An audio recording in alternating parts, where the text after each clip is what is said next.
I'm Clint Emerson, and welcome to Can You Survive This Podcast, where the interview is just as dangerous as the scenarios I put my guests through. From hostage situations to natural disasters, carjackings, active shooters, and more, if you're looking for the skills necessary to survive these situations, then this is the show for you.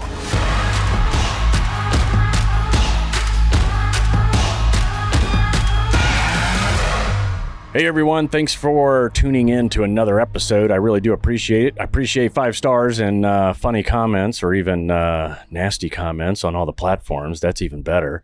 Because eventually one day, like I keep saying, is I'll gather them all up and we'll review them all on one of the shows. Also, you've heard me mention it, but I really haven't really dove in any detail on the Ready Room.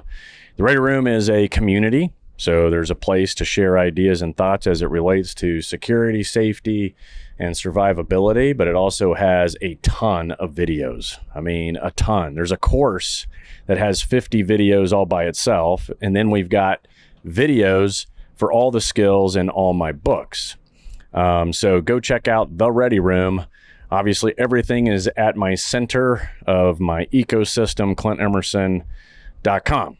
And I thank you for hanging in there. So now that the admin stuff is done, I'd like to introduce a very good friend, a point man, a nomad, a PGA failure, Navy SEAL, and now knife maker, Shane Hiatt, to the show. Failure?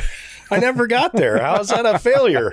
Yeah, it was a random thought that popped in my mind. Like, I was like, oh yeah, we gotta make sure we touch on that. Man, I put a lot of effort into that shit, but it just wasn't in the cards because I didn't start when I was a kid. Yeah, well, I kind of want to hear, because I've forgotten a lot of the details, but I definitely want to go through it. I know we used to joke about you being the Gilmore, Happy Gilmore of PGA. And my swing is almost as ugly as, it's like a combination of his and Shaq. Oh yeah, or not Shaq, Barkley. You know, that ugly hitch. Yeah. My swing's ugly as shit. The first time I saw it on video, I was like, that can't be me. It's probably better than mine, though. It's got to be somebody else. Mine looks like I'm hitting a baseball off of a tee. Yeah. But it does go far when I make contact. Right. But that's only about every 1 out of 20 times. In my head, it's really pretty. It looks just like Tiger Woods or Freddie Couples. Yeah. But it's not. It's important to note, too, that we pulled up to the studio here, and Shane... he had hours to text me and tell me that he was sick, but he waits until I'm walking in the door. Go, oh, by the way, yeah, I'm pretty sick, man. Sorry about that. Fucking dying. I wanted to get it on the record before I actually pass. Yeah. Well, just like any other show, we're going to start out with a rapid fire. All right. Okay. You answer the choice, and then we'll circle back around and talk about the why. Okay. And here we go. Primitive or modern? Primitive. Bow or rifle? Bow. Bic lighter or ferro rod? Rod. A fishing pole or a fishing net? Can I add? Trot line. Nope. Fishing pole. Fishing net. Pole. Beer or wine? Neither. Oh, yeah, I knew that one. Yeah. We'll circle the middle part. Okay. A good set of boots or a good jacket? Boots. Off-road or on-road? Off. Off-road, yes. Mountains or ocean? Mountains. Money or memories? Memories. And the PGA or live golf? Live, probably. Live, yeah. All right. One for live. That's all right. No one else in the world is voting for him. All right. Now we'll circle back to Tom. Primitive versus modern. You pick primitive. Why? There's a lot of, I don't know. I think there's a lot of wins with modern comfort, but modern comfort is making everybody weaker and more pathetic. Mm-hmm. And I don't mean that in some casual offhand way. Truly, it's making people pathetic. They're more offended by everything, and truly incapable of doing anything if I can't get to whatever modern convenience is. As I need that. You want that. The difference between need and want, and I don't think you understand it. Yeah, those are great points. And I feel like primitive equals true hardcore skills, right? Where modern is usually supported by technology and batteries, and we know that'll fail. I had a great grandmother when I was little. Well, she lived until I was in college when she finally died. She was born in the 1800s, moved by wagon train from Kansas to Colorado, moved by wagon train from Denver to Albuquerque. 3 months. I think it's an 8-hour drive now, and it pisses me off. And I don't feel like I'm as soft as the norm, and it's that. And I feel like there's a part of me that feels like I was born a generation or 3 too late. From an ability to, a man's word is his bond. This is the contract, and it's done. And everybody just honored their word. And so I think the primitive leans more in that direction. Yeah, I like that too. I think that's smart, and it's old school. Bow versus rifle. You pick bow. For simplicity's sake, I think a recurve bow is unbeatable. I make knives for much that same reason, and I joke about you don't have to reload a knife. That's right. Even a dull knife will poke a hole in somebody. So it's intent. And I've never been much of a gun guy, so given the choice, bow, absolutely. Yeah. I bow hunted when I was a kid, and there's something more primal about it. You have to understand what you're doing as opposed to just seeing something and shooting it. Right. Yeah, I mean, once again, bow is skill. I mean, that is skill. Without question. Rifle, you can throw a scope, zero it in, and you're going to nail something. It's funny, you see guys that hunt rifle year after year and never film. Like, do you just not see any animals? How do you not shoot something? You got a rifle. You got everything you need. You can get really, really far away. Bic lighter versus a ferrule rod. You pick the ferrule rod. Again, the primitive side. Bic lighter's great. It's super convenient, and when it works, it's fantastic, like most technology. When it doesn't work, it's a shit show, and then what? Yeah. And a ferrule rod lasts, I don't know how many lifetimes you could get out of a ferrule rod. If you know how to put one together and utilize it properly. I would imagine you probably get a full adult life out of it. Yeah. I mean, if I had, obviously you take both, right? Right. I mean, in the big scheme of things, if you're building out, whether it's a go bag or a little something in your car, you kind of want to have a little bit of everything. But a rod, you're never gonna not be able to get the spark. Well, I mean, I live out of my truck. I've got the benzo torch. I think it's the 8,000 version. Oh yeah. Home Depot. I keep that in the truck. When it doesn't work, I've also got ferrule rods in the truck. So if I'm out of gas and I don't have the convenience, then I've got what I need to make it work. Yeah. So. No, I like that. It's back up to the backup. Yeah. Well, 3 is 2 and 2 is 1 and 1 is 3 is 1 and 2 is too many. And all right, fishing pole versus the fishing net. You pick the pole. Yeah, I've never fished with a net, so I don't have a fucking clue. I wanted to add trot line. Yeah. Because I don't, there's a, Stephen Wright years and years ago, there's a fine line between fishing and just standing on the bank like an idiot. Yeah. And I fished growing up, but it's not something that I pursue. But when I camp remote, I throw a trot line to feed the dog. Yeah. Oh, I gotcha. So, and it's super easy. You throw it out, you bait it, and then you check it daily, and you get fish pretty consistently off of them. Yeah, that's good because multiple lines hanging off of the with no line. word. Yeah, it's kind of like setting a bunch of snares for for rabbits or squirrels or whatever. Yeah, fishing net is that's what I'd go with. Just because when I was writing, I think I was writing Rugged Life. I was surprised to find out that gill nets and any of your true fishing nets where you span them across. Yeah. And they just get stuck in the net are like illegal in a lot of places. Like you can't even use them. There's so much. And it's almost ridiculous. It's like, if it's a survival moment, you're going to just use what you got. Yeah, you're going to do what you got to do. Well, talk about easy, right? Fishing is one at a time. Right. A gill net is like you collect a dozen in a day. Hence my desire to add the trot line because I can I can set it and go do other shit while I'm actually getting food. Yeah. No, that's good. Beer versus wine. 0. You don't drink. I drank real heavy when I first went in the teams. I was on the East Coast. There's not a whole lot to do on the East Coast but drink with the boys. Yeah. And so I drank 9 or 10 days a week. real consistently. And then I went to college and realized I'm the exact same personality, sober or drunk. Mm-hmm. And so I could go out and be an asshole and not feel like shit tomorrow because I'm not drunk, I'm not hungover. Yeah. And so I stopped doing it. I would say since college, I probably haven't been drunk 8 times. Yeah. And I don't miss it at all. But I don't have an addictive personality either. So it was never an addiction thing for me. It was a thing to go out and do with the boys. Right. You know, you go on a 2-week road trip, drink every night with the boys, come home. As soon as you get unloaded, go to the local bar, JB's, in Virginia Beach. Yeah. You know, so I'm done with it. I don't have any desire to do it. And I never drank because I liked the flavor of alcohol. I drank because that's what everybody else was doing. Yeah. Well, as you know, I'm the same, but mine, it's like alcohol is a trigger for migraines, and I just never saw why waste. Yeah, the plus side. Why waste a day or two recovering?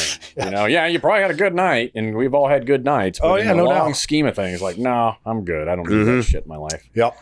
A good set of boots versus a good jacket. Boots, absolutely. Yeah, for sure. Your feet are most. Take care of your feet. Yeah. You know, I was brought up. I mean, I came in I went through Bud's late 80s, early 90. Well, January 90 graduation. And my first command was Team 8. And I was in training cell with a bunch of, deployed Vietnam era guys and feet. That was the absolute preach point is take care of your feet. Yeah.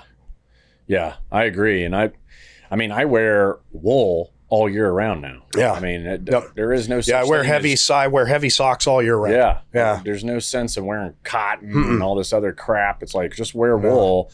And your body adapts to it. And then it's, shifting with the seasons. Yeah. I went to school in Arizona, no air conditioning, house or vehicle.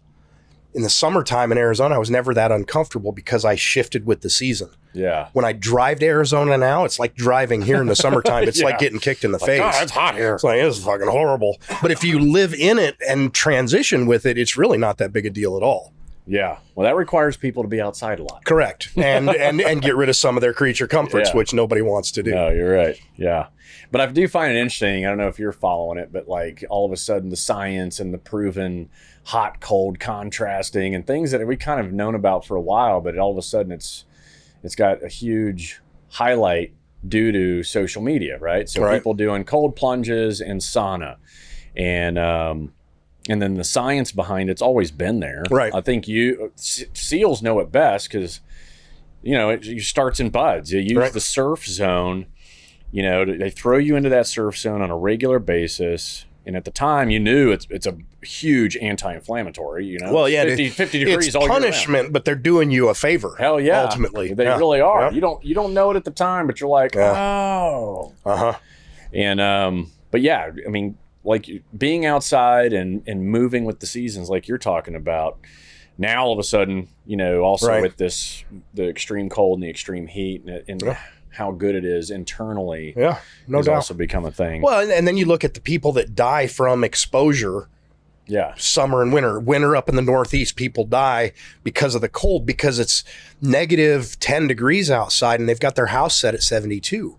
That fucking 80 degree temperature shift to go outside. Yeah, if you've got any kind of twitchy health issues, that's going to shut you down. The same thing in the Southwest in the summertime. Yeah. Well, yeah, Texas too. The humidity and the heat. And they're exposed to conditioned air all the time, and then they have to be out in it, and it cripples them. Yeah, no doubt. They're never had an opportunity to adapt. Right. Off-road or on-road? You pick off-road. I guess that. Well, I don't know what the purpose was of that question, but I would think just less the road less traveled. Yeah. Just to get away from people more than anything else. Yeah, that's kind of it. And it's also like 4x4 versus fast cars. Right. It's getting out in the middle of nowhere versus going where everybody else is. And I appreciate the fast car, but if I owned anything that had those capabilities, I'd either die or be arrested. Mm-hmm. Yeah. Well, as you know, Mike and I come close to that. Yeah. Lots of fun, but not something I need to own. Yeah. Mountains versus ocean. You pick mountains? Just the ocean because of buds. Yeah. Buds and being in the teams and being cold and wet and salty year after year after year. Like, I'm kind of over it. Right. I think most people don't realize, I don't know. I don't speak on behalf of all SEALs ever, but Right. most of the guys I know, it's like, okay, yeah, I was wet, cold, and sandy plenty. I'm kind of hydrophobic now. And if my shower isn't 110 degrees, then I'm not It's a getting pretty consistent mindset for guys well, my mom came out when I was at Air Ops, when I was at the center. She wanted to go skydiving. She wanted to go diving. I'm like, yeah, I can set that up. So we go skydiving first. She had an ear issue, so now she can't dive. I'm like, yeah, you can't dive now because you can't clear. So no. She's like, well, take me to the beach. I'm like, no. She's like, take your mother to the beach. I don't want to go to the beach. That's where work is. I don't want to fucking go down there. Yeah, soft sand. Like, get in the truck and drive me to the beach. Yes, ma'am. That's funny. Yeah, the soft sand, like, that was psychologically, that would mess with me. Yeah. Anytime we did runs in the SEAL teams and it was soft sand, my body would automatically just slow down. I'd start hyperventilating. Felt like I was going nowhere. I could never just, trudge through that. I actually liked the sand a lot because from that perspective, because I was a non-runner going to Buds. And I missed my original equalizer. Well, I missed my original class update because of shin splints and stress fractures from running to chow on asphalt in boots. And so when it was time to class up, I was a shit show. So I got held for a class. And then, I learned about Motrin like most guys do, and then I was good to go. But the sand always felt better on on the bone structure. Right. It wasn't as abusive. Yeah. No, it's, obviously it has a ton of benefits. Oh, yeah, no doubt. For me, it just sucked all my energy out. And I was like, I can't do this. Oh, it sucks. Yeah. God, it was torture. Money versus memories. Memories. Absolutely. Because you've never been a money guy. No, never have. You've been living in your car for more than a decade now, right? 15 years. 15 years living in a truck. And you've always had a dog with you. Yep.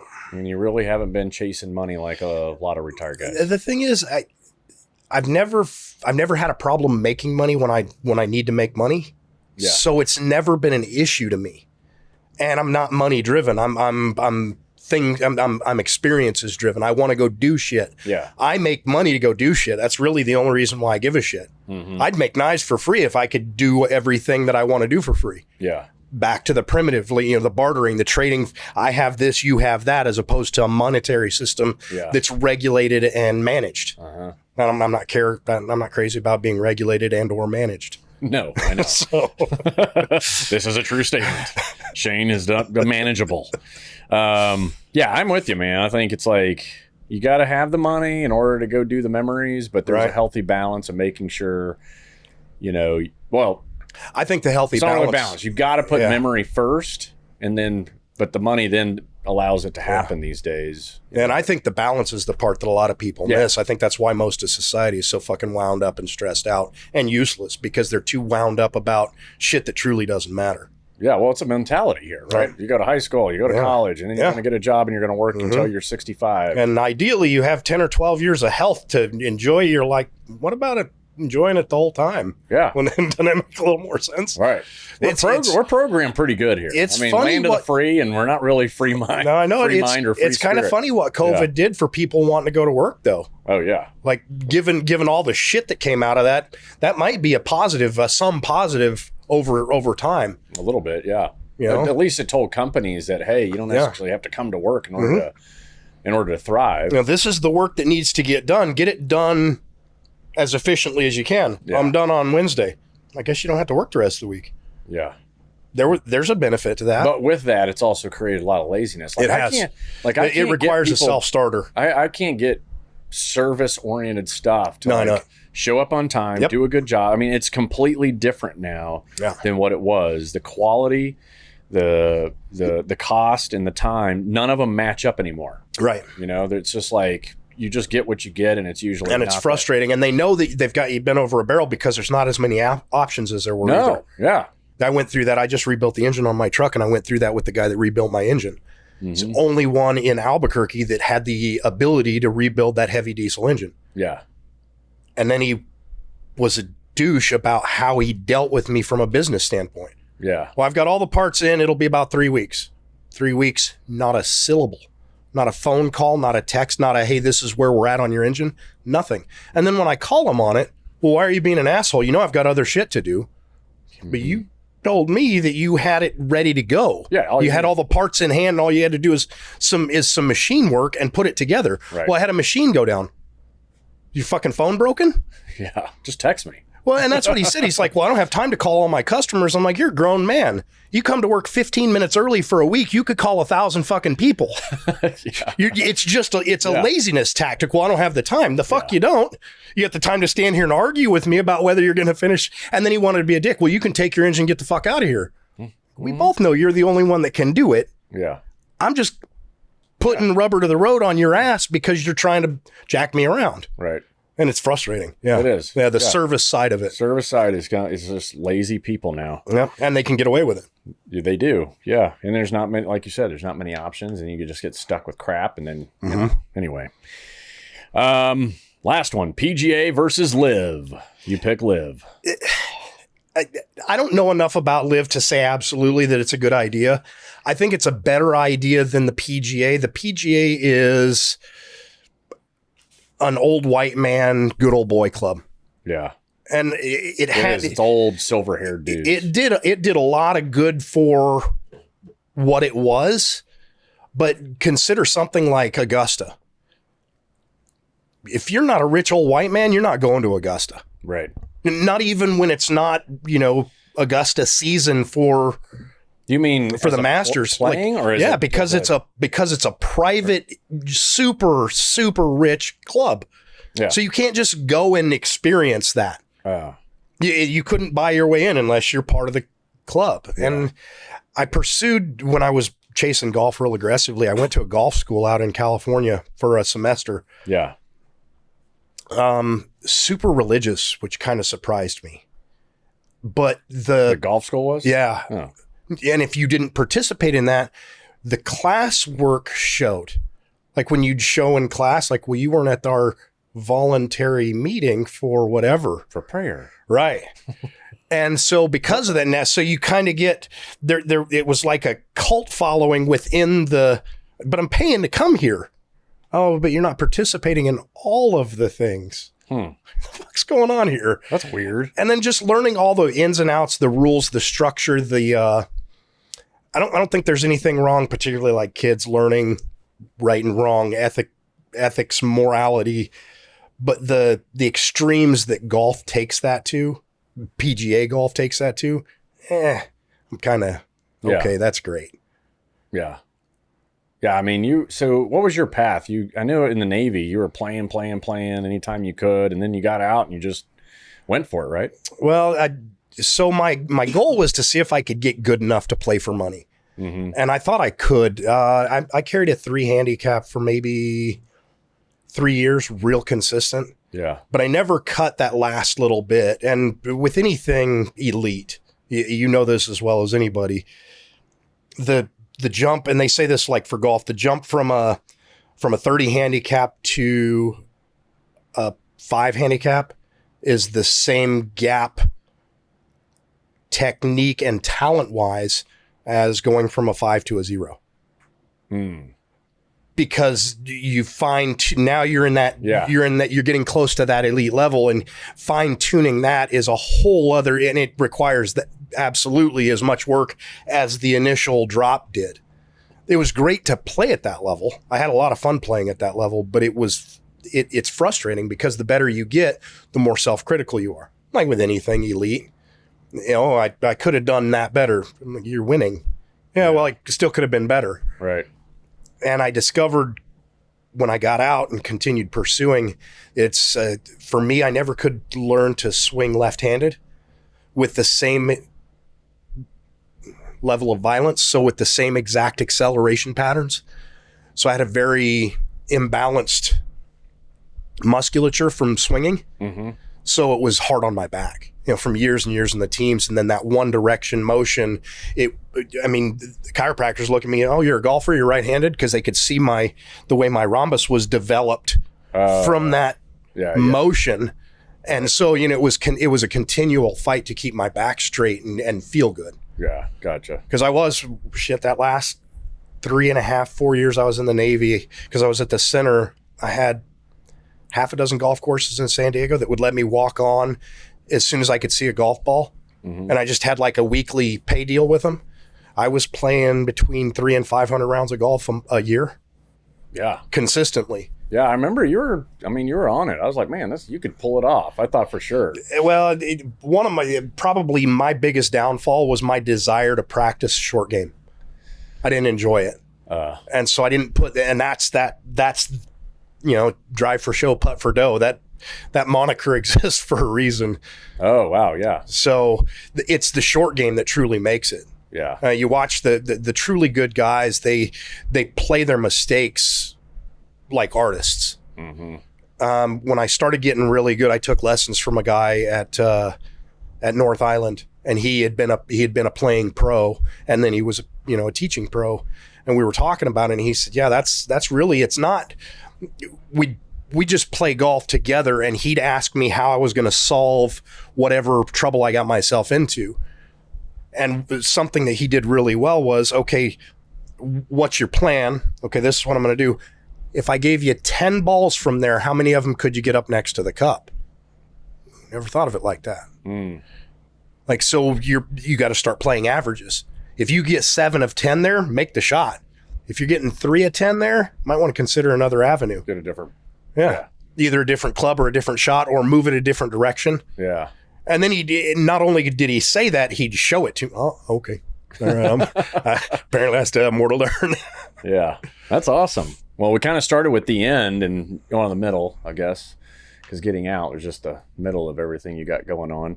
But what's the craziest, it could be a survival, or it could be a crisis. It could be just the craziest event you've been involved in.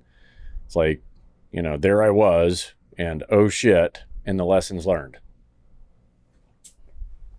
So we were deployed on an ARG, East Coast, and we were... This is the amphibious readiness. Yeah, group. amphibious readiness group deployment. So meaning you're attached to a ship. SEALs attached to amphib ships, so the Marine carriers. Yeah. And so they'd put us on one, and then we'd float with the group, and then invariably we would have our own cross-training thing set up with whatever NATO nations we were near and or interacting with. Yeah. It's not the worst way in the world to deploy. There's parts of it that are really good. There's parts of it that are horrible. Right. Oh yeah. But on an ARG, and we were in northern Turkey in the Adriatic, Trieste. So right up in the armpit of Turkey going into Yugoslavia. Oh, fun. There's a huge valley from northern Turkey into Yugoslavia called Val Rosandra. Big granite quarry, like just huge rock walls. So daily there was 5 or 6 of us that were pretty heavy into climbing. So we would get on a bus and ride it up to this little bitty village right on the border. Had one store. We'd go in the store and buy our supplies for the day. Woman, super pleasant woman, buy stuff from her, and then we'd hike illegally over the border into Yugoslavia to go climbing, because the farther you went, the better the climbing got. So we were crossing the border illegally. This is 90. It's pre 9/11. 92 time frame. Yeah, 92 going into 93, that deployment. Oh, wow. And so we were up there. We were up there every day for probably, we stopped, I think that was a 7 or 8, 9 day stop in that port, that Trieste port. While we were there, the Black Hawk Down incident happened in Mogadishu, Somalia. Prior to that, so we're day 7, go up to go climbing, and we found this really nice route. A buddy of mine led it. We're climbing gear because it wasn't established sport climbing, so we're climbing on traditional gear. He climbed it, cleaned it, left so top rope. He leaded it. Yeah, he led it. No pro. He set the pro on his own. Then he set up a top rope. Yep. And I was at the bottom of the rock tying in to just climb it. Yep. And my belayer is off to the side, and I'm right up against the bottom of the rock. And the other guys are just sitting, just hanging out. And I hear rock. Well, when you hear rock and you're climbing, the standard is to lean into the rock, because typically it'll hit something and bound away. So I lean into the wall, and I got You drilled. hugged the wall, basically. Yeah, I you know hugged a rock yeah. is coming from above. Yeah. Because everybody's screaming rock. And so you don't look up, you just lean into the rock and hope that you don't get hit. Yeah. Fucking rock drilled me right square on top of my head. Oh, that's what's wrong with you. That's one of the things. It was about the size of a lunchbox. And for the guys that watch it, they're like, I don't know how the fuck you're not dead. It drilled me. And it knocked me off balance, and I kind of took a knee. I almost went unconscious, but not quite. Yeah. And then I stand up, and I'm just spurting blood. Just fucking sprayed the wall. And I'm like, ooh, that's going to be a problem. Yeah. So we're an hour and 20-minute hike from the town because we hiked deep to go climb. Right. So one of the guys that was with us was a corpsman. And so, everybody's got bandanas. We're climbing with our bandanas because we're super cool. Well, it's the 90s. So, pack a bandana. Yeah. had a 90s porn mustache, too. Pack a bandana on top of it and tie another one around my chin to keep it on. And out we go. So we get into town. This woman, because we've been seeing her daily, super pleasant woman. She's a collector of Zippo lighters because the Navy stops there, and so she's a collector of Zippo lighters. So she speaks broken English, super friendly. Yeah. We walk in, she's like, "Oh my goodness, what happened?" I got blood all over me. It got hit on the head. She's like, "Okay, I'll call my husband. He'll give you guys a ride to the house. We're making dinner." Like, she fucking basically adopted us. Uh-huh. She closes the store, sits me down with the corpsman, goes to her little, like a small drugstore section in a 5 and dime type store. Yeah. It's a razor, shaves around it, cleans it all out really nice. Oh, you had hair then. I did. Yeah, I had hair then. Yeah. So he shaves all around it, cleans it up really good. Yeah. Packs gauze in it, tapes it off, and then we go to their house to eat. Huh. Well, so this guy, the guy that owned the house, he was a quarry guy. He worked the quarries in that same valley.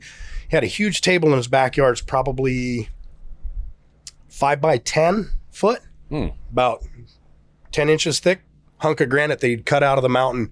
It was the family, 3 generations of family living in the same property, house and outbuildings. And so they were cooking and we were eating. So we just sat outside his house for probably 3 hours and ate. And then they gave us a ride back down to the ship. Huh. And then I got stitches. And then you got stitches. Yeah. Yeah. Yeah. I wasn't allowed to drink. He made his own vodka. He made his own wine. And they wouldn't let me drink because I had a head injury. So they're like, you can't have any. Like, but I want to do what everybody else is doing. But I ended up I think I got 9 stitches in that. Wow. 2 in the fascia. Yeah. Because it cut me good. And then the rest to close it up, baseball stitch to close it up. Huh. So let me get this straight. We got ambushed together once. Yeah. Yeah. And have done some other squirrely stuff together, right? Mm-hmm. Yeah. So you picked a rock dropping on your head as the scariest thing that you didn't say scariest. You said weirdest. No. I said, what's a crisis craziest event? You said craziest. Craziest, like, oh shit moment. I a rock hitting you in the head? I could have died out there. That's dangerous. You couldn't come up with something better? Okay, fine. It's funny. Out of all the silly shit, I don't remember everything the same way everybody else does. Everybody's brain is wired different. Yeah. Okay, give me something different then. What else you got since your brain's wired different? I said, there I was. No shit, there I was. Yeah. There I was. Oh shit, lessons learned. Come on. You've had some moments where you're like, oh my God, this is going to suck. I haven't. Okay, then tell me a story where somebody else would probably go, oh, that must have sucked. Well, you mentioned the ambush. Like that was, that was all real near a blue on blue episode because we were inside of that Marine security circle. Yeah, tell me your verdict because it's funny when you right. know, like we've all experienced it from our own angle. But, right. But we did have one moment where I know when I asked you, okay, Shane, go for it. But, tell me from your perspective. I don't think you've ever told me your perspective or mine. And I don't think you and I have ever had that conversation. Yeah, it just kind of happened. And we kept on moving. So we spent the whole day, running up the rear like they told us, if you see something that needs to be shot, broken, or taken out, go ahead and do so. If not, just, stay within radio comms. And so we rolled into that security circle, having got shot at in that, I can't even remember the name of that little town where we got pop shotted at. Well, we were just south of An-Nasiriyah. No, we were just south of Tikrit. But prior to that, we hadn't made Tikrit yet, but we had driven through and gotten pop shotted at. And so when we rolled in, the daily report went in, and they sent a whole, I don't know the Marine vernacular. I'll fuck this up. The Marines will be mad at me. Yeah, it's all right. They sent a group back to lay waste to the area where we got pop shotted at. Yeah. Because they didn't shoot at the armored guys. They shot at us because we were unarmored. And, so we settled into this Marine perimeter that was enormous. And shit, you couldn't really see where they were from where we were within their perimeter. And we did that nightly because it gave us a place that we could be safe and actually get some shut-eye. Lay up, yeah. Yeah. And so we had settled in, and I don't know, it was maybe 9 o'clock. It was dark. Yeah. But it wasn't super late. Yep. Everybody wasn't asleep yet. Everybody was kind of settled in, but everybody wasn't asleep yet. And all of a sudden, there's fucking fire in every damn direction. Because these two guys, I don't know if they decided to fire or if somebody noticed them. I don't even know how that transpired. Yeah. I just know that all of a sudden, it was everywhere. There was fucking rounds running through everything. Fuck, every vehicle had rounds through it. Yeah. All of our vehicles. Yeah. 5.56, 7.62, and 50 cal. Right. The trailer with all the demo in it. Yeah. Like, it's a good thing that shit's not sensitive, because that could have been a really bad day. Yeah, that would have just killed all of us. Yeah. One round. And so it started, and everybody just kind of rolled to position, like, okay, I don't know where the fuck. So there was the road that we had come down off of with the little ridge line, and we kind of, I don't know, it seemed like about half of us were rolled up on that, and then guys were around the vehicles. And I found it interesting, because that was kind of our first legit contact. I mean, we'd done ops where it was us being the aggressors, but we hadn't really been contacted yet. Yeah. Not to that level. Yeah. And so it was real in a hurry. Yeah. And I remember guys getting on the radio like, hey, this blue on blue, stop fucking, because the Marines were firing back into their own center. Yeah. Like, you're fucking you're shooting the wrong motherfuckers. Let us handle it. Right. Stop it. Yeah. Ceasefire. And so we finally figured out, okay, because we were fully kitted out, and it was nice. Everybody had their nods ready. And so we were up really quick and then organized. Okay, we see him. Oh, look at this dipshit. He thinks he's sneaking around on us. Yeah. That dumb fuck walking around in his man dress with the AK. With the AK with the 50 round magazine. Like, he doesn't know we can see him. That's right. Like 11 lasers on him. Yeah. Couple lasers. Sure. He doesn't know what we know. Yeah. But he was all sneaky. It was really fun to watch for a bit. Yeah. And then he went down, and then we swept through the whole. Oh shit! They had a full-on mortar position. They were bunkered down in a mortar position. Yeah. There's a hole in the ground. They had the hard boiled eggs that you tell they'd been eating. And, a 60 millimeter mortar position. Yeah. And apparently I don't know how the Marines do their security sweep before they set up one of those armored perimeters. They didn't clear it. But they didn't clear it well enough to find those guys. I mean, they were in a little copse of, it wasn't super in the open. It was a little copse of woods. Yeah. So without actually wandering in there, you'd never know. It's like homeless encampments. Yeah. Oh, there's homeless people in there if you look. Right. But and we discovered from that deal that 5.56 green tip isn't really fast. Isn't really good for people. Yeah. Yeah, that's I mean, from my perspective, I was taking the first watch. And so everyone else was kind of not taking their gear off, but you loosen up and it's like, let's get some shut eye. And then from my perspective, that's when all the rounds started going. We had 50 cal, 5.5. We didn't know what the hell they were coming from, but it was all the shooting. But there was tracer and ball. And because I was taking first watch, I already had my nods on. Oh, okay. Everyone else was still everybody's looking for their shit. So guys are settled in and gear hanging on spare tires, gear on steering wheels, where you keep it so you can get to it efficiently. So I saw the guys, but it was over my Humvee that I was closest to, and I pointed, I said, whatever, the fucking 9 o'clock, based on the position in which and then I saw Zach over there, and then Lou, and then by the time there's actually a funny story where Matt Mills was trying to while the fire was going on, Matt Mills was trying to put his H gear on, but his arm got stuck. And we're both laughing while bullets were flying, and I'm trying to grab him from behind and let me help. get his strap out from around his elbow so that he could actually get into the fight. Yeah. Then rolled around the front of the Humvee, got up there with, and what's funny is we get up there, and it's like I remember, it's like seeing shoot that motherfucker, right? Right. Well, as I'm approaching, because no one was shooting yet, so then I get online and shoot. Now here's a funny story. So years later, Zach's to my left, and to Zach's left is Lou. See, I don't know how you remember that shit. To my right, well, because we got online. Right, I remember getting online too, but I couldn't tell you who the fuck was next to me. Well, to my right was Larry. Okay. And then I knew that I was taking shots. I knew that but I didn't know who was shooting what or what, right? Then the guy drops, and then we go over, and the thing that's the very intimate moment for you was like, all right, he's still breathing. Yeah, Shane, because we swept all the way through. It had been...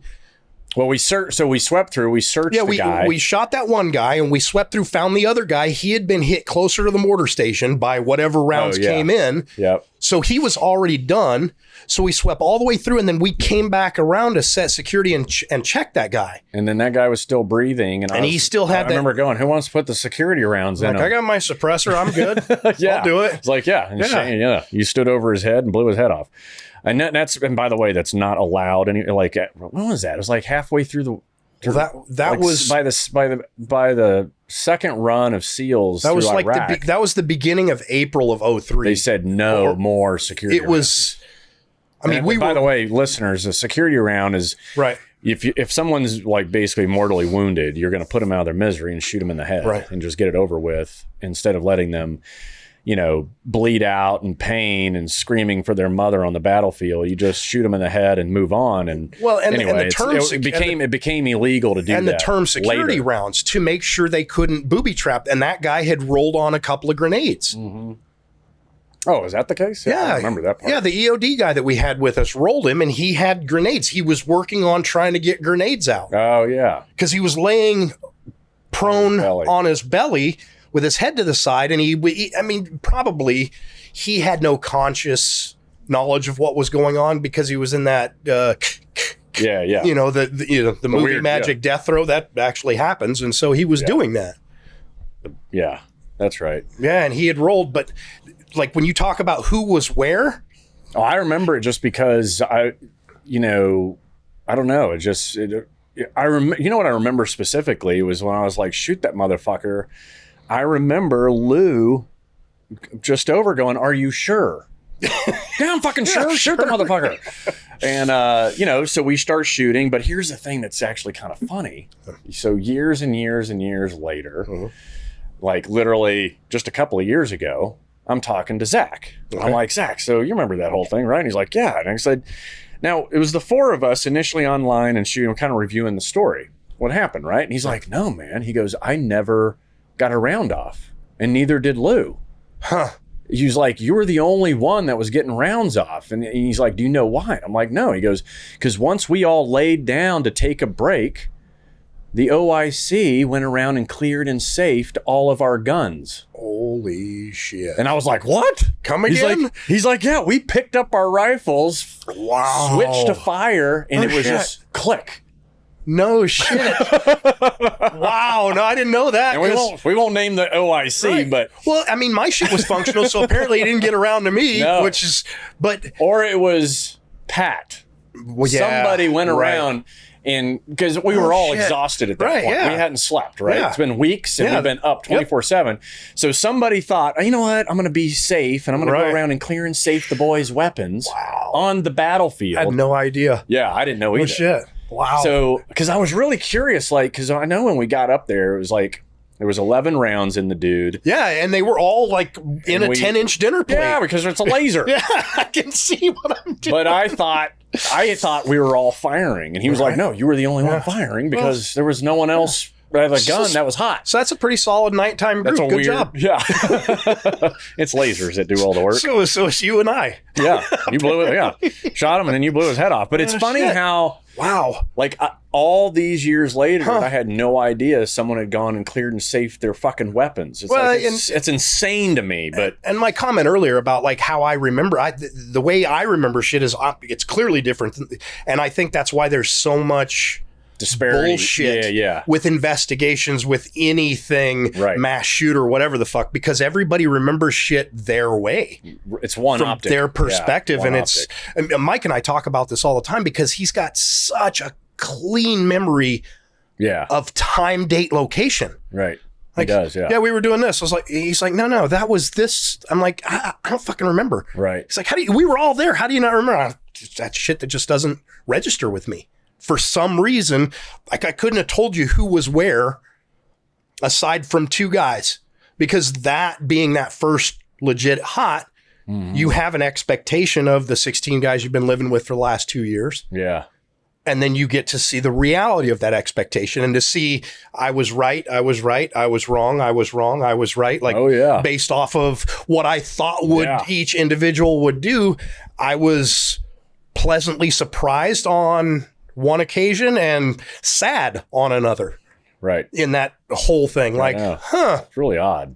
Wouldn't have expected that. Right. Guys going, I've got to go. I've got a wife and child. I'm going to college. I'm out of here. It's like, what? Yeah. This is the pinnacle of our career. You're quitting now? What the fuck is wrong with you? It's like fucking being a pro football player and getting all the way to the Super Bowl and going, I don't want to play. Seems like a lot of stress. Yeah. Fuck. And so like for obviously listeners, so we we're not going to dig into it, but we had guys who had gone through buds, get their trident, go through an entire workup. And a workup is really, it's really the hard part. It is. You're basically going 2 weeks to 4 weeks training in all these different verticals of skill sets. So you're diving for 2 to 4 weeks. You're doing CQB for 2 to 4 weeks. You're doing air ops for 2 to 4 weeks. You're doing maritime operations for 2 to 4 weeks. It's spread out over. And then you start combining those together, and so then you're diving and doing maritime ops, and then you're jumping and doing urban or diving, and so it's a dick dragger. Yeah, you do this big dick dragger, and then your big gift is now you get to deploy, and with the potential to actually go in harm's way and do the job that you've been training to do. And we had guys, we had one guy specifically quit. We had another guy that just couldn't show up and was a fucking idiot. We had to get rid of. All like after they've done the hardest part. And a guy I had to threaten with my gun to do his job when we were on the Go Plats. Oh, Yeah. Like, dude, we're fucking going out there or I'm going to shoot you because we've got shit to do. Yeah. Well, you remember, I remember another intimate moment. You have a moment like, Shane, you want to put security rounds up? Yeah, sure, I'll do it. I got my suppressor. But the Go Plat is the other one. Me and you weren't getting along. I'm in a leadership role, having to manage guys like Shane. Like me. And he's not actually all that bad, but he's sometimes... I'm a pain in the ass. He's sometimes hard-headed, and he had this Australian hat. What's that thing called again? The fucking duster. What's it called? It was from... It's an Aussie hat. Yeah, well, Crocodile Dundee wears. Yeah, similar to that style hat. Yeah, and and Shane liked to wear this with his cannons. I wore it with everything because those things don't stop a single round that's fired at us. I didn't wear a helmet. I wasn't a helmet guy either. But, and so on base, we had this Australian, this guy wearing an Australian Crocodile Dundee hat with his uniform. Yep. So I'd regularly get senior officers freaking. Yeah, but Van told me after our bet. I know you had a bet. Yeah, you had a bet. I was on the up and up. I don't think I knew about the bet until later, but and Van should have been the one taking shit, not me. Yeah, exactly. So I had. He did take some shit. Him and I have talked about it. He's like, I had a number of guys come to me and be like, that guy needs to fix his shit, and I'd have to tell him, nope. Yeah. Long story short, I used to have to come to Shane on a regular basis because I had all the other non-operating officers on the base going, why is that guy out of uniform? Well, so I'd have to go to you and say, hey, Shane, do you hate me? And you don't know? No. And then... could you make my life a little easier? I'll try. And it'd be good for a couple of days, and then it would not. Yeah. It was total social engineering on my part because I knew if I went any other route with you, you would go, fuck just you. Dig in. Fuck you. Well, and then that the work that we put in to do the Go Plats, that prep phase was fucking horrible. Yeah. Like from just an overall dreary, monotonous work schedule in all of my career, that 2.5, 3 weeks after we got to KNB and we're prepping for the Go Plats was maybe the most monotonous time I've ever spent it was training in the teams. Training and boring at the same time. And so by the time we finally went, we were all pretty short fused. Yeah. Well, anyway, you and I had to correct you a bunch of times, and then it finally got to the point where you're like, fuck you, get off your high horse, or something like that. And I was like, high horse? I'm just like fucking the messenger, man. And so that's like, then we get into like, where you're typical brothers, you love each other, you hate each other. Yeah. Now it's all of a sudden, lightning, rockets inbound. Saddam starts throwing all these rockets towards the base we're on. We're running, scurrying to shelters and bunkers. Yeah. And then at the same time, they're like, and by the way, now you're going to go take down the Go Plat. Right. And once again, we're using, all this nomenclature, but a gas oil platform. Go Plat. And that's short for, and Go Plat is short for gas oil platform. And the largest one in the world is in the Persian Gulf, and it was owned by Saddam. And we were tasked with going and taking it down before he blew it up and turned into this big environmental disaster. Well, yeah, because that's what he did with the first Gulf War. Yeah. When they went into Kuwait, he lit all his shit on fire because it was a horrible ecological disaster, and it was a hell of a distractor. Yeah. So the goal was to make it so that they couldn't do that again. That's right. And we were to... And that thing was like 2,000 yards long.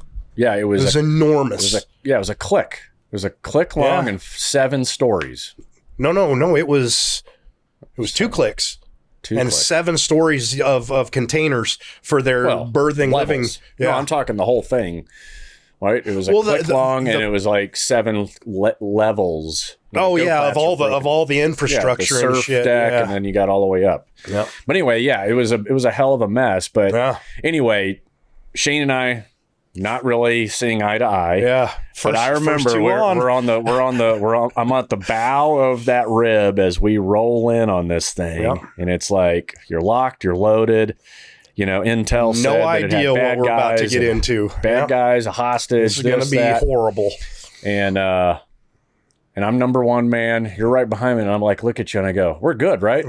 And you're like, we're fine. I'm like, all right, let's go do this. We went from, I don't hate, we just went from like, from a moment. Yeah, we just had our moment. Yeah. You and I are good, right? I'm not going to get shot in the back accidentally, right? No, we're golden. And then now he's like, let's go to work. It was just all fun after that. All right. Anyway. Okay. So SEAL teams. We got to do a couple of deployments together, and then after that, let's see, you went over. Did you go to Buds after that? I went to Air Ops, the advanced training side. That's right. Yeah, jumping. Yep. And then you were there for. Was that all the way up until you got out, or no? I was there for 3.5 years. My goal, because at that point I had been broken enough. I think there's a lot of guys, and this again, I don't speak for all team guys. I have my opinion about all team guys. However, no, I think a lot of guys out of a narcissistic pride are unwilling to pull themselves out of the game when they should. Yeah, and I'll use fat out of shape platoon chiefs as my example for that. Oh, yeah. Like, I get that you've been around a long time. I get that you were in when there was no combat, but it's no excuse to look like shit in a uniform first and foremost. Mm-hmm. And you've been out now for 7, 8 years. 7, 8 years. Yeah. I've been out for 15. Mm-hmm. Neither one of us are fat. No. I would have never been fat on active duty. I'm not as in good as shape as I could be in, but I'm not fat. Right. My clothes fit. Yeah. And it's kind of sad. And so having been broken down and 5 deployments, I had decided when I went to Buds, because I'd never done a down tour. Mm-hmm. I did 3 platoons on the East Coast. I went to college, and then I did 2 on the West Coast. Yep. And they were relatively, aside from my break in service going to college, they were relatively back to back. And it's a hard life. And I had decided for me, I'm going to go to Buds. I'm going to retire. I would have had to stay at Buds for about 7 years to retire. And it's not unheard of, but guys do pull it off. And West Coast guys do multiple Buds tours while they're on the coast. If they're on the coast their whole career, they'll do 2 or 3 platoons, Buds, 2 or 3 platoons, Buds. And so in 12 years, they'll have spent 6 of those in a down cycle as an instructor. Yeah. Well, I'd never done that cycle, so my goal was to stay there. The detailer at the time was hell-bent against it. He was a guy I went through Buds with. And so instead of getting to stay there, he was pissed that I didn't want to deploy anymore, and he sent me to Bahrain. So I did a year in Bahrain. I forgot about the Bahrain tour. Yeah, I did. I did 14 months in Bahrain as basically my twilight tour.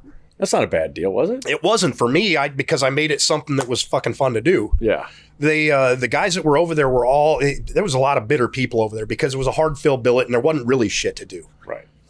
Yeah. Unless you made shit to do. So I got introduced when I first got there to, he was an expat, a British expat he was in the pocket of the king of Bahrain. He was training the Bahraini special police force, like SWAT, kind of a paramilitary police force. And I was like, okay, so because guys wanted to shoot, guys wanted to do demo days, guys wanted to jump, but nobody would set it up because they didn't know how, was what I was told. Yeah, yeah. And so I got introduced to this expat, and I was like, hey, he's like, here's the thing. I will get you access to anything that we have on the island with the caveat that you help train my guys and teach them shit. Mm-hmm. As long as it's not operational security shit, we'll teach them anything they want. Yeah. Rappel, fast rope, jumping, I don't give a fuck. Yeah, it's all off the shelf, and that's open source. Yeah, and that's what he said. He says, well, if you're willing to do that, then we can play ball. Well, I'm like, how come nobody else has done this? He says, I made this offer to every single guy. I was the LPO of the training debt. Mm-hmm. He said, I made this offer to every guy that's been in your position for like a decade. Nobody takes me up on it. They'll do like one deal over their year of time here. I was like, I want to do a weekly schedule of demo, shooting, jumping, and CQB. Yeah. Hooking and climbing, because they had mothball. Right. So we could hook and climb ships from the region. Like, it was legit training. Mm-hmm.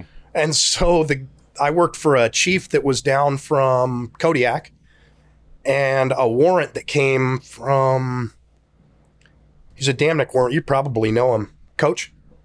Yeah, I know the name. Yeah. Yep. I don't know where he came from, but he was the warrant in charge of training. And so when he got there, Todd and I had a pretty good program going. He's like, what do you guys got going on? And we told him. He's like, okay, I'm in.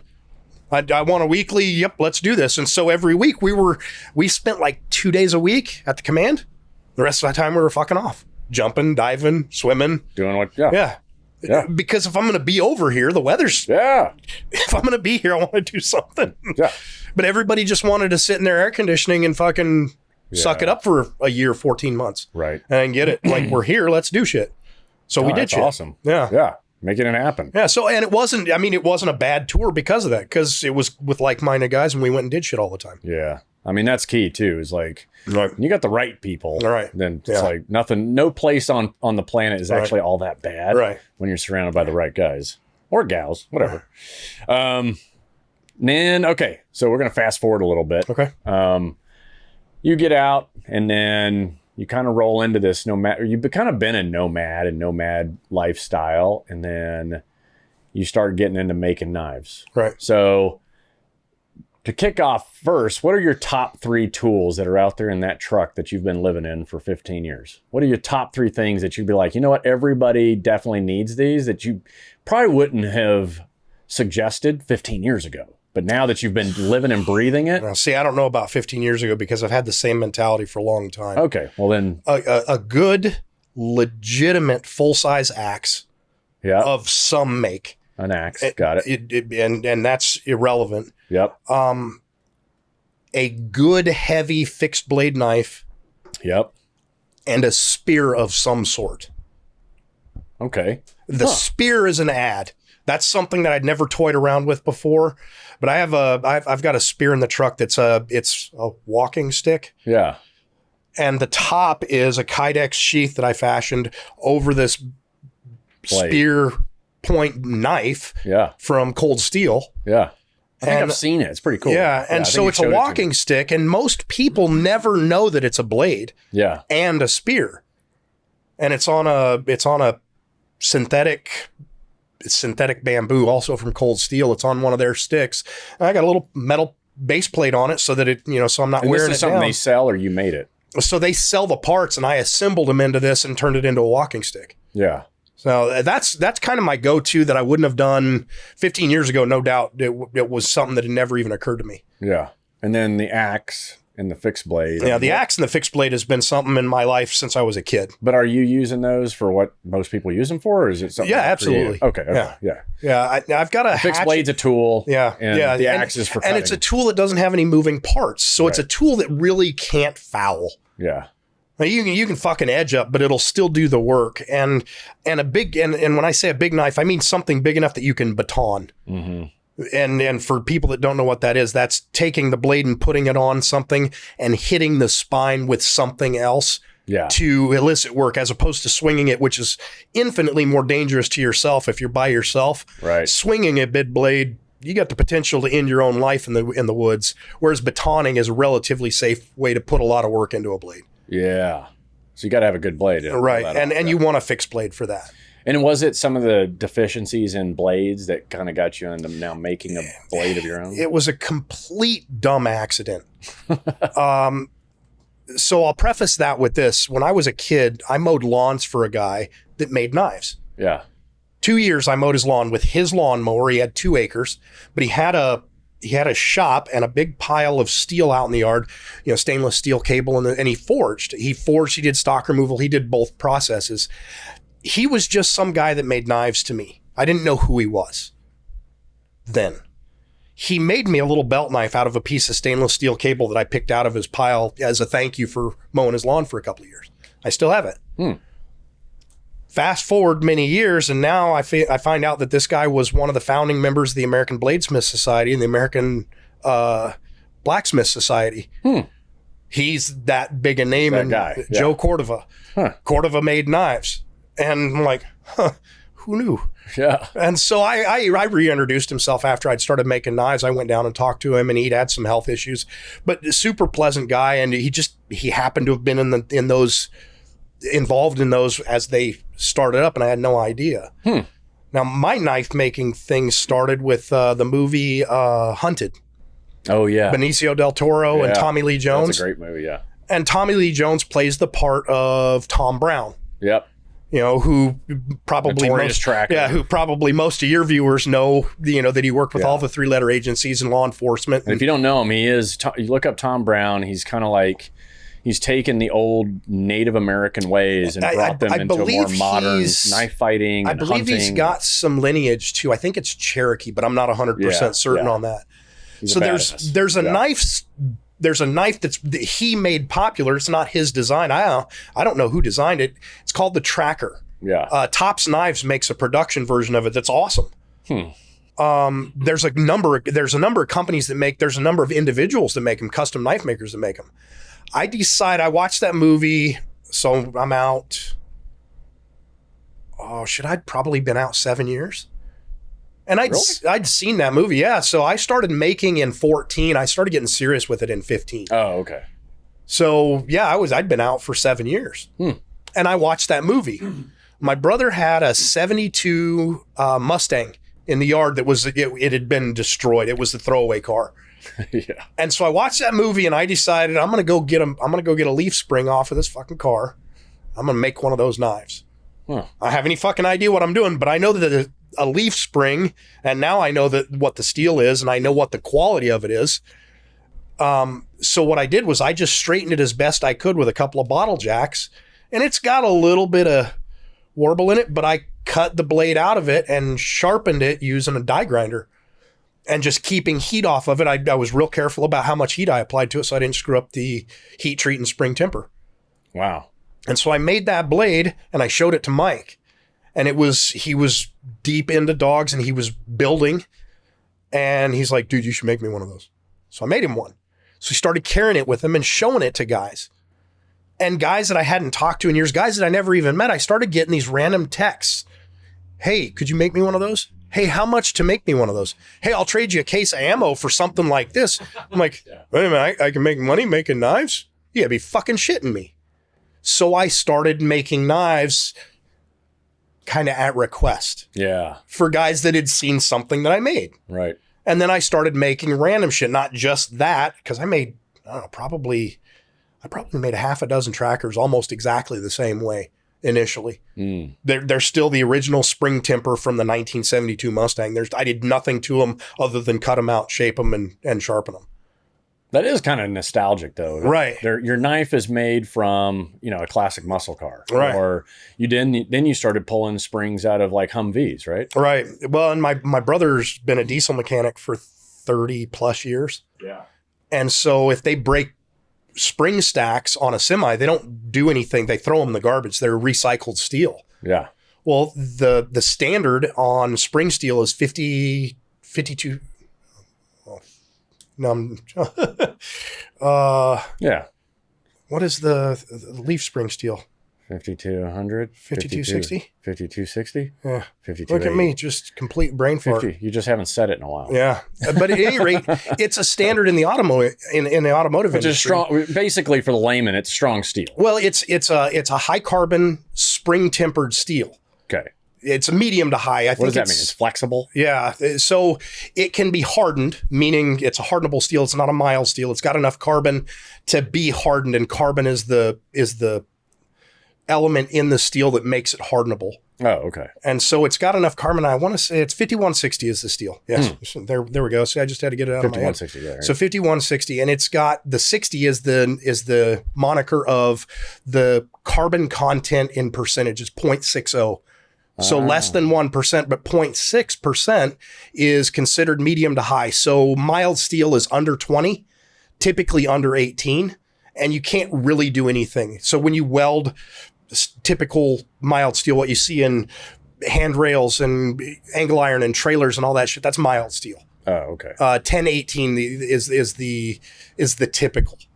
So they're all 4-digit, and the last 2 digits are the carbon content. Carbon count. Carbon content in percentage points. So 0.18. So less than 0.2%, not hardenable.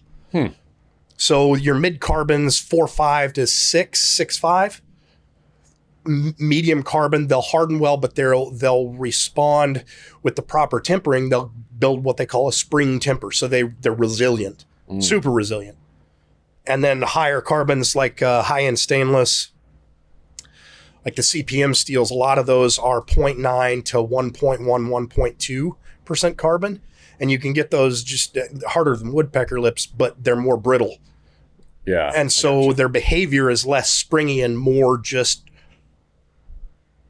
durable from a perspective of just they're hard as shit. Right. And so 5160, once a steel that's heat treatable has been heat treated and tempered, you can apply, belt sanding, belt grinding, that kind of thing to it. As long as you don't discolor the metal with heat, you're not screwing up the heat the heat treat of that steel. So for me, using a Mustang spring and having a rudimentary understanding of that, as long as I don't get it too hot and I cool it regularly, I'm not going to screw that temper up. Yeah. That blade's been in the truck for years and it performs beautifully. There's a little bit of chromium in 5160. You see how leaf springs and coil springs, they'll flash rust, but they don't tend to rust all the way through. That flash rust acts it's like aluminum, and it's like an oxidized layer that keeps them from rotting away. So it's a durable steel, and it's usable. I mean, guys have been making knives out of Jeep springs and shit for hundreds of years. Oh, okay. I mean, that was a norm in the early 1900s, World War I, World War II. Guys were taking Jeep leaf springs and making knives out of them. Gotcha. Because they're already treated. Yeah. Huh. And they can be so. heat treated. Yeah. It's a fairly simple heat treat process. I think it's kind of cool for you and brand wise that's the first thing that makes it unique. Obviously, I've got a bunch of your knives over the years, right. And and for those of you that are interested in seeing more, like on my YouTube channel, you go to the category of gear, and I went out and visited Shane in his shop and put together a pretty big video that was for Military Times. And then the other unique thing that you've been doing that, heck, I don't know anybody else that does it, is, the Glenn Doherty knife, I think, was the first one, right? You got the ashes of Glenn Doherty put into the handle. And some people think it's kind of morbid and weird, but we were like, dude, as soon as I heard that, I was like, I want one. And, and Glenn only has so many ashes. Right. Well, it's the first one I did, but I'm kind of baffled that I think other guys have done it. They're just less vocal about it because of the morbid side of it. It seems weird. Because some people are really put off by the idea of it. And so guys want to build and I don't care what you think about me. You can buy my shit or you can't, or you don't. Yeah. I don't really give a shit. And I think it's something that honors the guys that have gone out and super cool. and committed full tilt. Yeah. And guys that appreciate that want that in it. And so with Glenn's, I did it. I actually put his ashes in vials and poured clear acrylic and then polished it. I mean, the pins were acrylic. You could read a license plate through the pins. Oh, that's cool.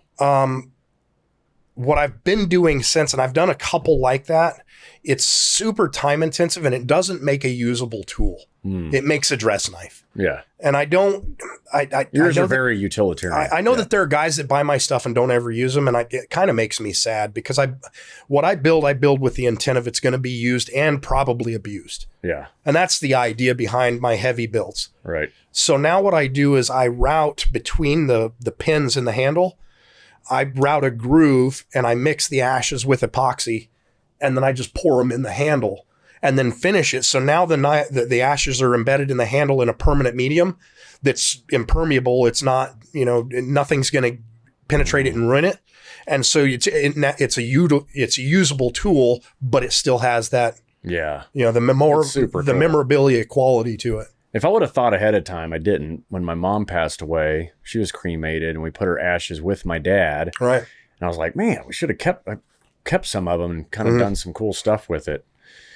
She had a knack for stealing all of the silverware out of Outbacks. She used to love filling up, go to an Outback steakhouse and then take all the silverware and put them in her purse for no reason. But then I was like, well, how could we take her ashes and custom make these handles out of her ashes and put it on all the stolen Outback knives that are at the house? Oh, shit. I have a full service from the. Oh, I'm gonna get in trouble from the Tarawa. Yeah. From when I deployed on that, because I knew when I got done with that deployment, I was going to need silverware for my apartment. So I've got butter knives, tablespoons, and forks from the Tarawa. From the officer's mess, or. No, just from the general mess. Oh, I didn't go out of my way. I just took the stuff. If you got the officer's mess, that'd be worth it. But yeah, the silverware they give us is crap. But it's durable crap. That's why I kept it. Yeah. Well, hey, so everyone should definitely check out. We'll get all his contact information here in a minute. But his knives are pretty cool, very utilitarian, and the custom stuff, especially with people's ashes or clothing. You've done that too, where you take camis or. Yep. And you can embed it and put it into the handles. Or make the handle completely out of it. Yeah. Impregnating it with epoxy resin and pressing it and letting it dry and fully cure and then putting the handle together. Mike's actually got one of those from Glenn's BDUs. Oh, nice. From our deployment. The handle it's a wood ends. I think it's desert ironwood ends. Yeah. And then his uniform's in the middle with his ashes in his uniform. So the whole center handle is all of Glenn's shit. Yeah. And I give a shit. Like I come across as flippant with death because I don't have any regrets with people dying. I see people when I want to see people. I don't do the typical, it's your birthday, it's Christmas. Yeah. I see people when I want to see people. So when it happens, it happens. This trip, I was coming out here anyway. Yeah. Oh, okay, let's do this. Yeah. And we get together at least once a year, so that makes up the difference anyway. And so for me, I don't have regrets when people die. It's sad. It sucks. I'm not going to see them anymore, but I don't have any regrets. But I handle people's ashes with the respect that it's due. Yeah. And with the custom stuff, I request a certain volume of ashes. I almost always get more than. And if I get more than, I either convert it. I did for one customer, he sent me considerably more than I needed, and I mixed it heavier than I needed to. And so all of the remainder I pressed into keychains. So just epoxy and ash keychains out of his. That's interesting. I don't even remember. So it's just a kind of a block of someone. Yeah, it's a little round brick.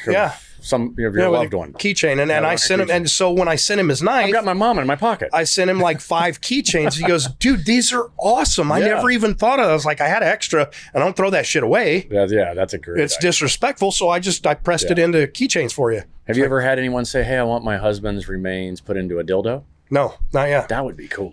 But I think you could make a lot of money. I don't know how to make a dildo. I mean, I understand the basic principles of how a dildo works, but... Well, I mean, you just got to cast a penis in between 2 pieces of... What do they use to make casts? So you just, there's some kind of silicone. There's so you create the mold, and then you just fill it up, right? Right. I think that's a whole new... I think that's an incredible business idea. It probably is, yeah.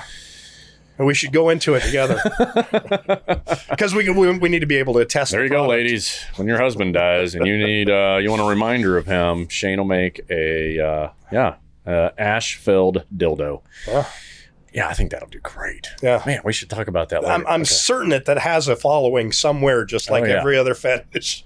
Well, unfortunately, it's about that time. We got to put you through this hypothetical crisis scenario. All right. You ready for it? Let's do it. Okay. I don't know if I'm ready or not. I guess time will tell. Well, we have my producer, Jeff. People hear me mention Jeff all the time. Jeff builds these things. He puts a lot of thought into them.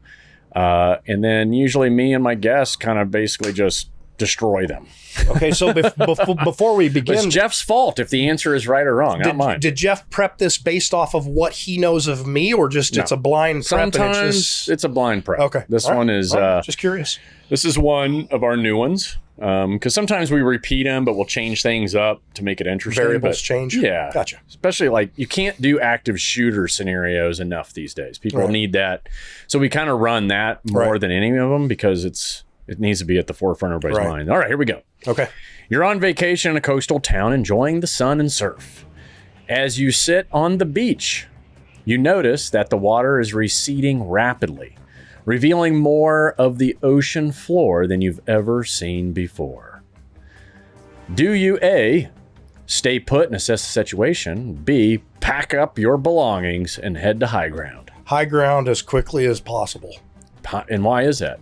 Because what is that a symptom of? If I have seen what you just described, there's a tsunami inbound, and I don't want to be any part of that shit. Exactly. Because it's ugly. I mean, they had that in Thailand. The I don't know what you could. They're not pet elephants. They're the elephants that people ride. You know, the touristy tortured, thing. The tortured ones. Yes. Right, and they're and the elephants turned and left, and everybody's like, "What the fuck's wrong with the elephants?" Well, if the animals are going somewhere as a group unexpectedly, you probably ought to go with them. Yeah.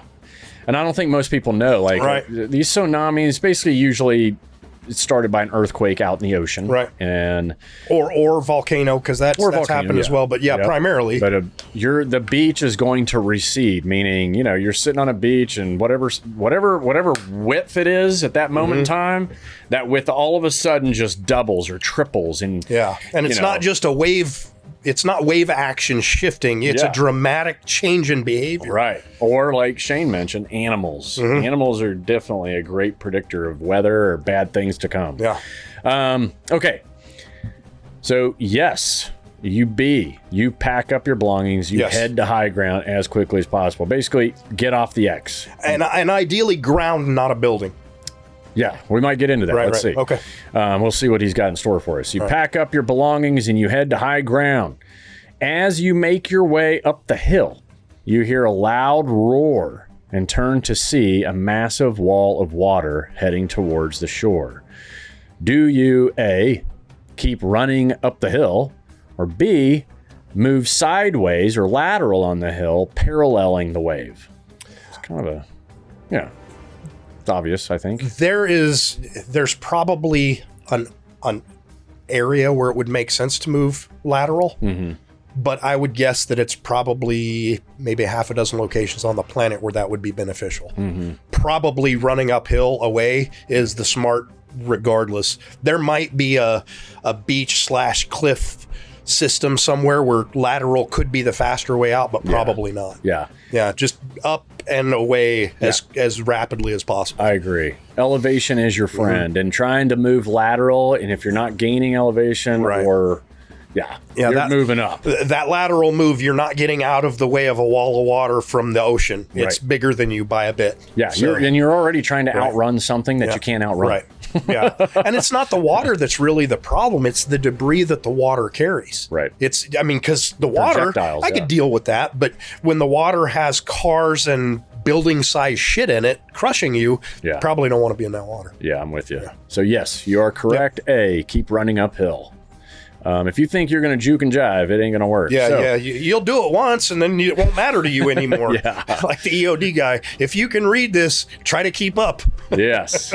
Yeah, get as high as possible. Yes. And as you reach the top, you see the wave crashing on to the shore below, destroying everything in its path. So, do you A, go ahead and find something to hold on to, or B, try to find a way to even higher ground? Always higher structure dependent. Yeah. Keep on moving higher. Yeah. Yep. Yeah. B, you're going to keep moving as high as you can. You do not stop moving.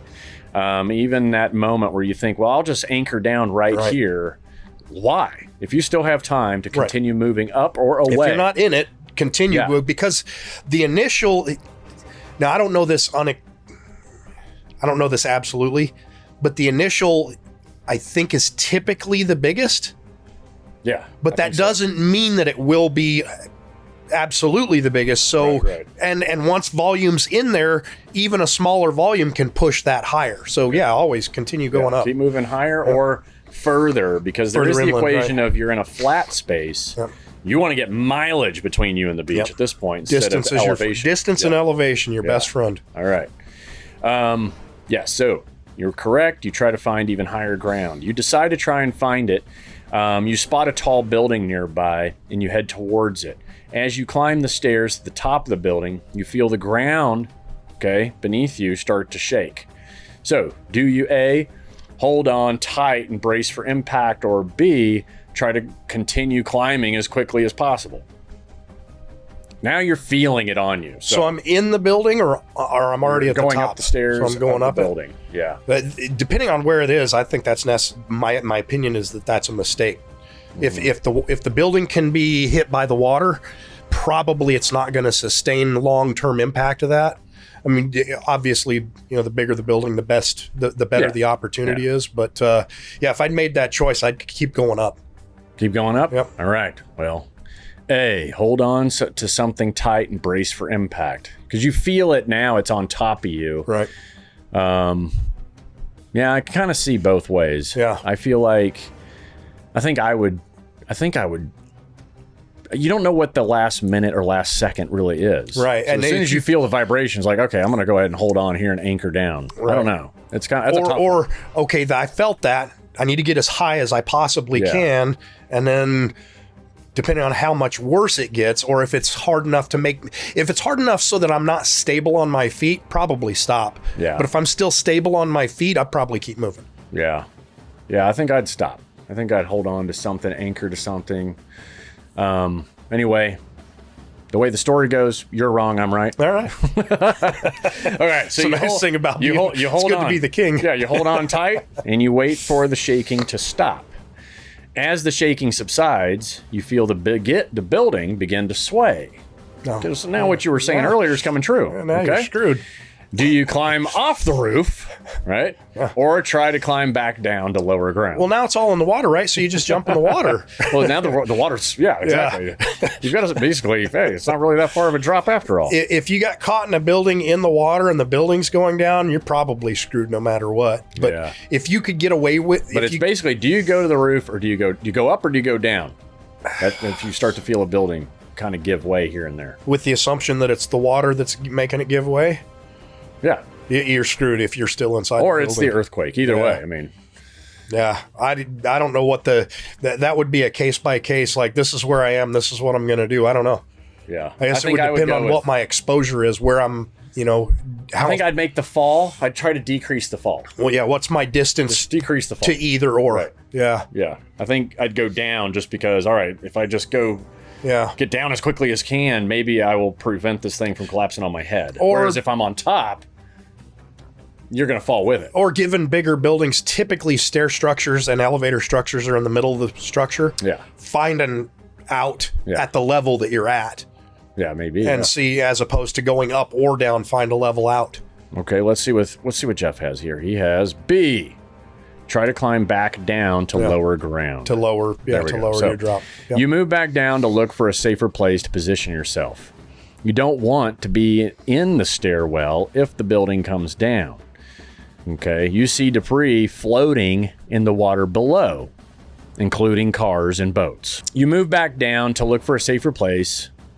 You don't want to be in the stairwell if the building comes down on you. You see debris floating in the water, to include cars and buildings, which, this is a pretty big tsunami. Yeah. All right. So do you, A, stay inside the building until the water recedes, because we know it will recede. Right. Or B, try to climb onto the roof of the building? Because now we're talking about a broken up building, you're getting on parts of it, or just stay where you're at and let it recede. Ideally not a tough one too. Ideally not inside something. I don't think being inside. If you could get on top and it's already broken and you're free, in the open. You're in the open. You're in the open and you've got outs. Yeah. It's like driving in traffic and having outs. I think, I would want outs. I wouldn't want to be inside. I'm with you. So, yes, B, try to climb onto the roof. Mm-hmm. That way you got nothing above you anymore. You're good to go. Okay. Yeah, I've at least removed that one variable. Yeah. But you like getting hit on the head with stuff. So I do. You'd be okay. You climb onto the roof of the building, trying to avoid the debris in the water below. Yep. I'd say the water below is far more unpredictable than the roof. Yeah. Mm-hmm. As you wait for the water to recede, you realize that you are completely alone and have no way to contact anyone for help.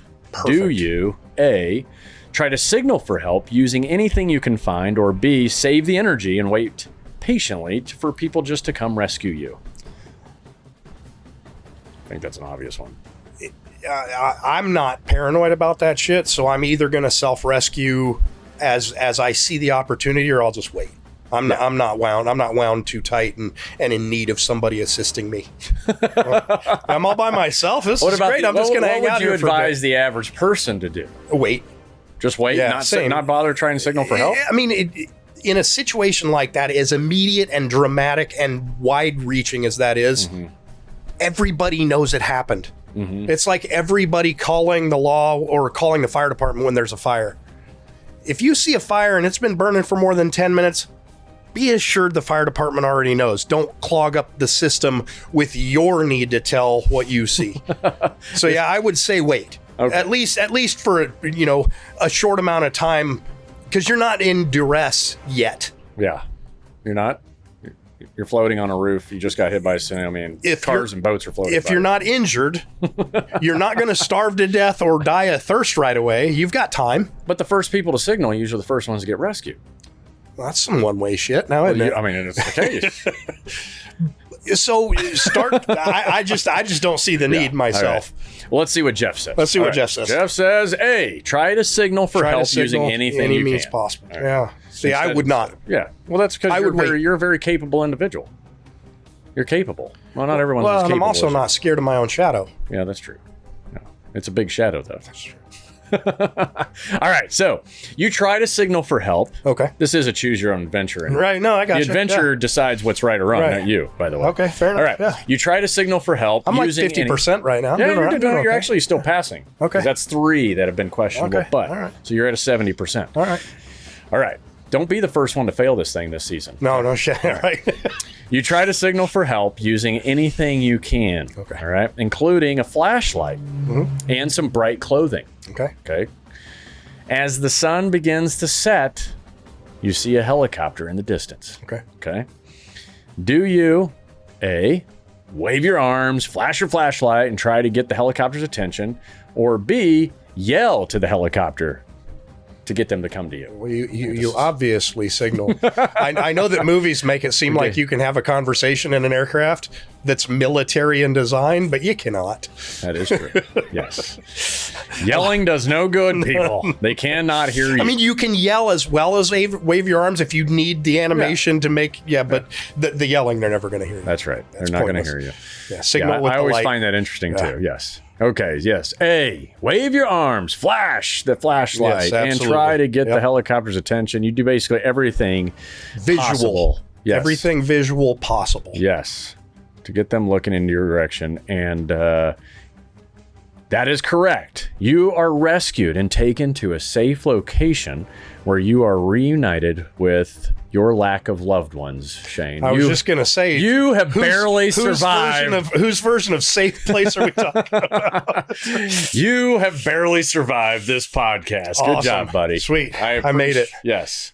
But your input, I mean, it's all valuable. That's the thing. That's and that means that we get to do our camping trip this year. That's right. It's awesome. You win. Perfect. You survived. And I want to say, hey, thanks for your input. Thanks for coming on the show. It's been a long time coming, but you're finally here and in person. No, my pleasure. In person is always better anyway, right? And I appreciate you having me on. I know we discussed maybe doing this over Zoom, and I just couldn't see.